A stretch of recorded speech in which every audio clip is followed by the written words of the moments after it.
What if we told you that a small West African country, often overlooked in global innovation, has just pulled off something that even wealthier nations haven't? What if this country, with no previous experience in automobile manufacturing, just built its electric car, one that competes with models from the biggest global brands? Burkina Faso has just unveiled its first locally made electric vehicle, and it's not just another news headline, it's a statement. A statement that Africa is no longer content with being a market for Western and Asian products. A statement that self-reliance is not a dream, but a reality in the making. A statement that innovation is no longer the privilege of a few wealthy nations. It belongs to those who dare to build, even when no one expects them to. But how did Burkina Faso do it? How did a country with no established car industry, no major assembly plants, and no deep financial backing create something that puts it on the global electric vehicle map? Is this just a one-time success, or the start of a revolution that could transform the African continent? And most importantly, what does this mean for the rest of the world? Electric cars have been symbols of technological advancement, futuristic mobility, and sustainable progress for decades. Yet whenever discussions arise about who leads the EV revolution, the same names come up: Tesla in the US, Volkswagen in Germany, NIO and BYD in China. No one ever expects Africa to be part of the conversation. The assumption is that Africa is too far behind in industrialization to create its advanced electric vehicles. And yet, Burkina Faso has just shattered that belief. Yes, Burkina Faso, a West African nation that few would have imagined as a contender in the global auto industry, has officially unveiled its first locally made electric car. This is not an imported vehicle with minor modifications. It is a fully homegrown creation, developed by Burkinabe engineers, tailored for the realities of African roads, and designed to meet the specific needs of African drivers. This achievement is about much more than just building a car. It is about proving that Africa can be a leader in high-tech innovation, not just a consumer of Western and Asian products. It is about economic independence, industrial transformation, and a future where African nations no longer have to rely on expensive imports to move forward. But the most important question remains: how did Burkina Faso pull this off? How did a nation with no previous experience in the auto industry manage to achieve something that even wealthier African countries have struggled to do? Could this be the beginning of an industrial revolution in Africa, where more nations follow Burkina Faso's lead and start producing their advanced technologies? The story of this electric car is just getting started, but one thing is already clear: it has changed the perception of what Africa is capable of. Let's talk about how Burkina Faso pulled it off. Here's a reminder to please like and share the video and subscribe to our channel to watch more videos on Black culture, history, civilization, and identity. Let's continue now. If you asked automotive experts 5 years ago whether Burkina Faso could build its electric car, they would have laughed. Not because they had anything against Burkina Faso, but because it simply seemed impossible. The country had no history in automobile manufacturing, no major assembly plants, and no supply chain for electric vehicle components. In contrast, countries like South Africa and Morocco have had foreign-backed car manufacturing industries for years, and yet neither of them has produced a fully locally designed electric vehicle. So, how did Burkina Faso succeed where others haven't? The answer lies in bold leadership, an innovative local team, and a determination to break free from economic dependence on foreign powers. The company behind this groundbreaking vehicle is Traoré, a Burkina-Faso startup focused on sustainable mobility. Rather than waiting for international investors to build an industry in Burkina Faso, Traoré took matters into its own hands. They developed the car locally, sourced materials from African suppliers wherever possible, and engineered the battery technology to be efficient in West Africa's climate. This is crucial because most EVs on the market are designed for Western and Chinese road conditions. Traoré's car was built specifically to handle Africa's unique driving challenges. The numbers are impressive. A 30-minute fast charge time is on par with Tesla's charging technology. This isn't a symbolic project meant to attract attention. This is a serious, competitive electric vehicle that meets modern efficiency standards. What makes Burkina Faso's achievement even more incredible is that it didn't rely on foreign companies for assembly or battery technology. Most global automakers, even in wealthier nations, are still heavily dependent on China for EV batteries. Burkina Faso skipped that step, choosing instead to develop and manufacture the technology locally. This decision not only keeps profits within the country, but also strengthens technological expertise among Burkina Faso engineers and workers. If this sounds familiar, it's because China followed a similar path in its rise to dominance in the EV market. Just a few decades ago, China was not a major player in automobile production. It relied heavily on imports and foreign expertise. But through consistent investment in local industries, a strong government push for self-reliance, and a commitment to technological innovation, China overtook the West in EV production. Now, Chinese electric vehicles are dominating global markets. Could Burkina Faso follow the same path? Could it use this electric car as a launchpad for an entire automotive revolution in West Africa? That depends on whether this is just a one-time success or the beginning of a long-term strategy. Many African countries have had one-off technological successes. A promising invention here, a successful startup there.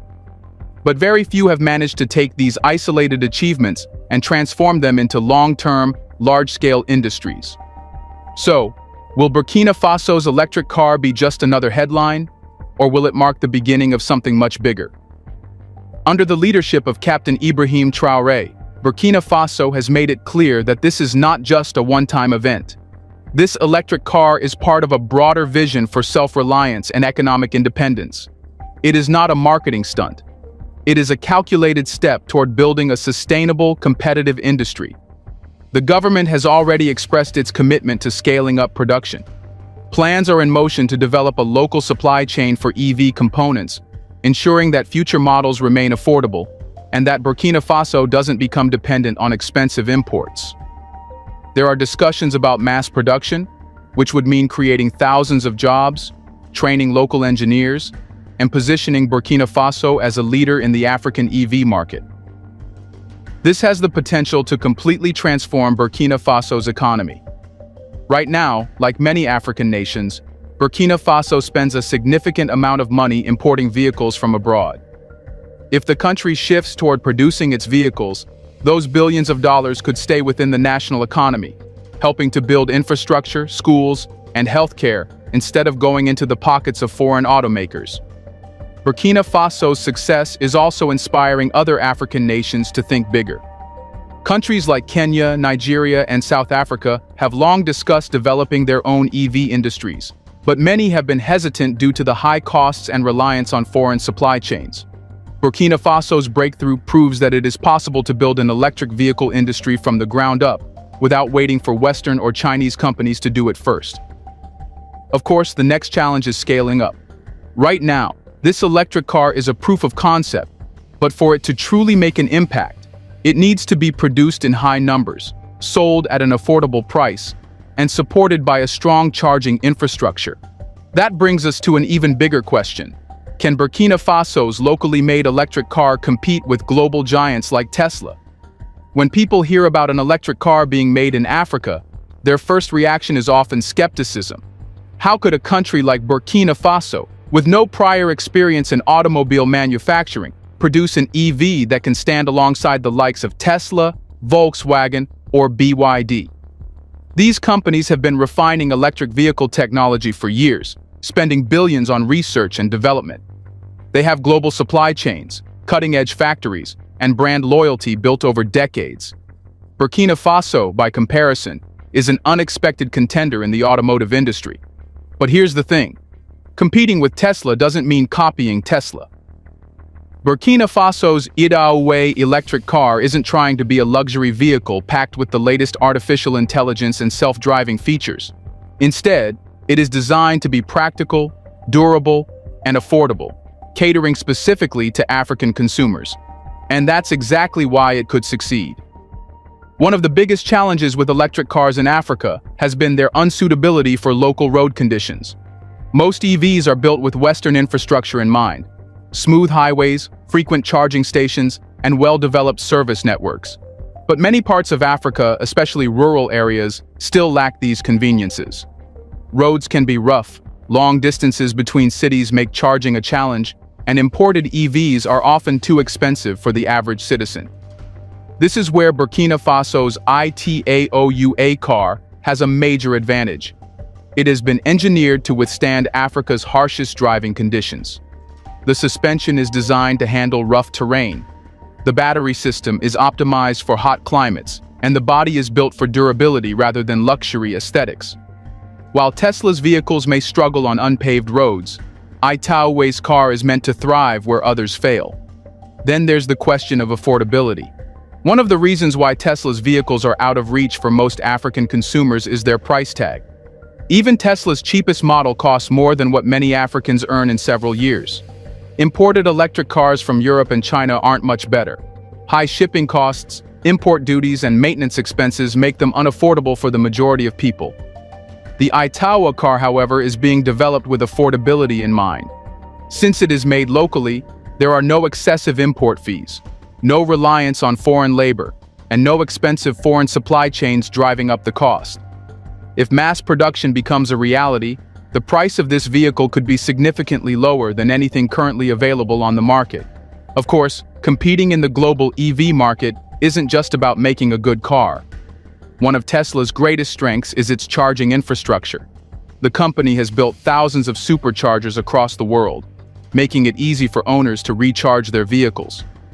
In contrast, most African countries still lack a widespread EV charging network, and Burkina Faso is no exception.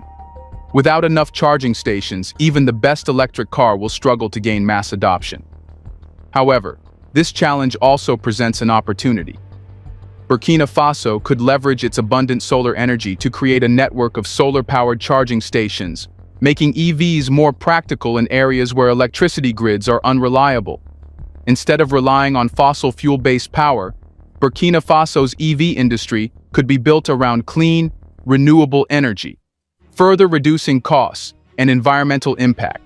If Burkina Faso can scale up production, maintain affordability, and develop a charging infrastructure that fits Africa's unique energy landscape, ITAOUA's car could become not just a competitor, but a leader in the African EV market. And if that happens, it won't just be Burkina Faso that benefits. It could trigger an electric vehicle revolution across the continent. And that brings us to the next big question. What does this mean for Africa's economy as a whole? Could this car change the way the continent thinks about manufacturing, innovation, and self-reliance?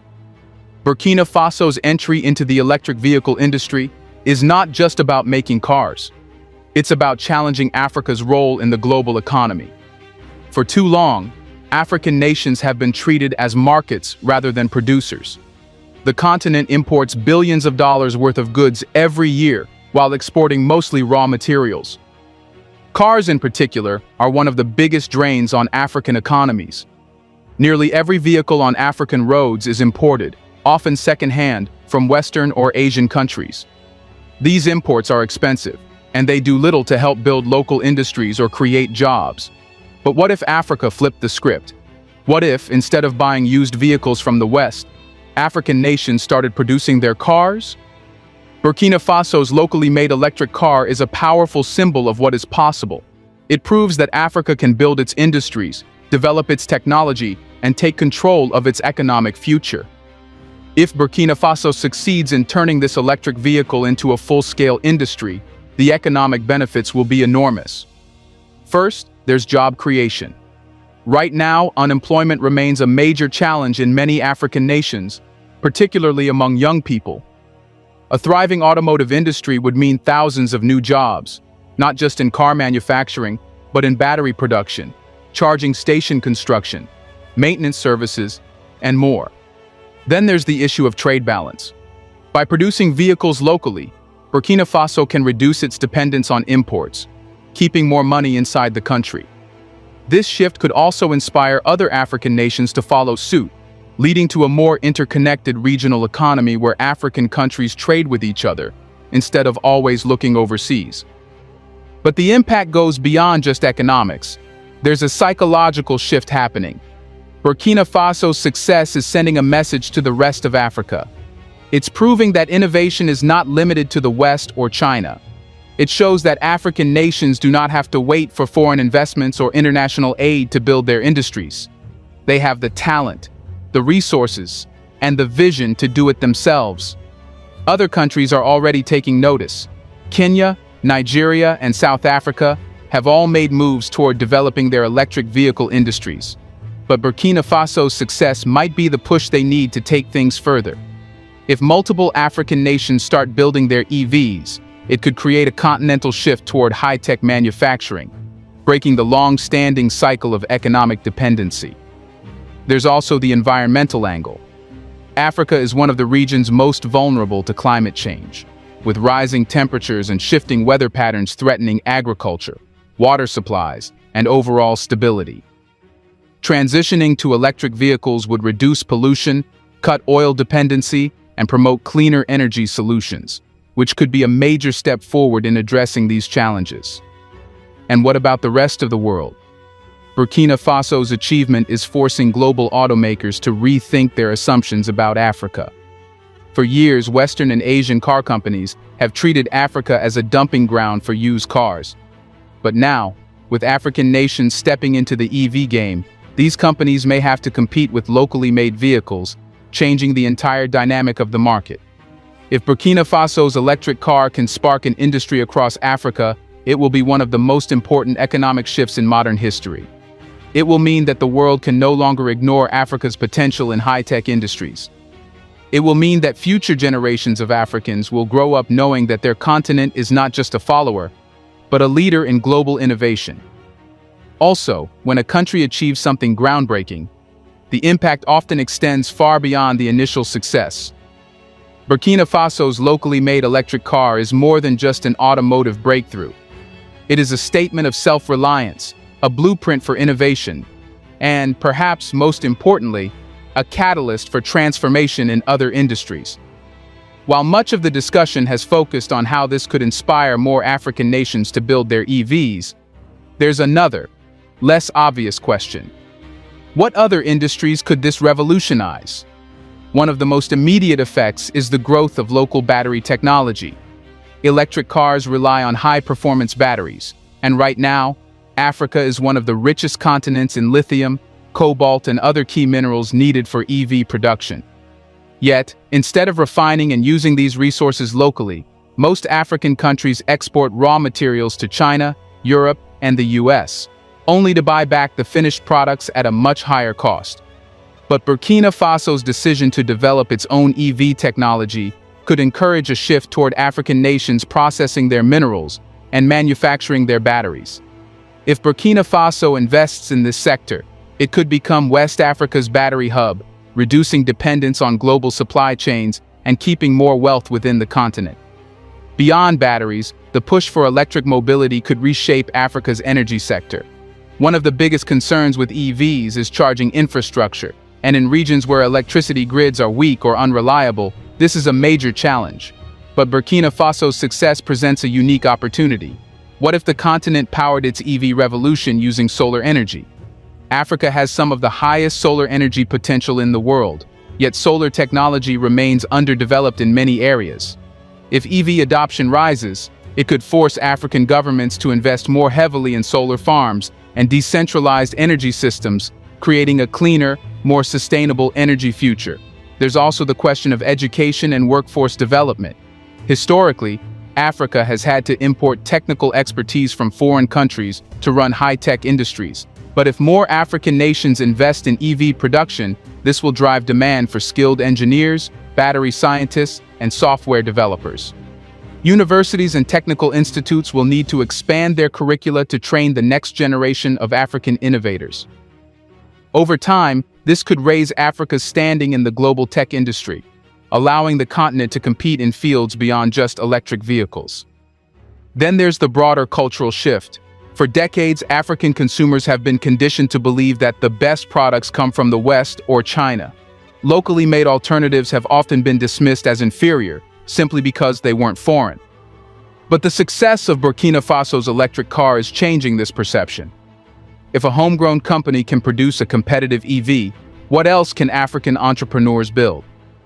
This could inspire a wave of innovation in other industries, from locally made consumer electronics to high-tech agriculture solutions.